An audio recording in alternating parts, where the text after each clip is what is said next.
So here I am. It's been about more than 3 weeks, and I'm a little concerned because the two of the eggs have not hatched.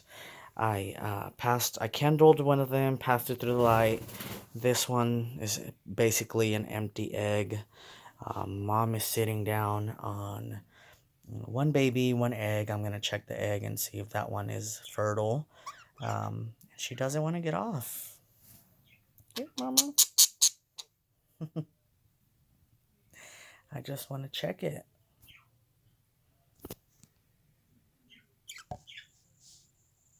And then here's the dad. He's a little bit concerned.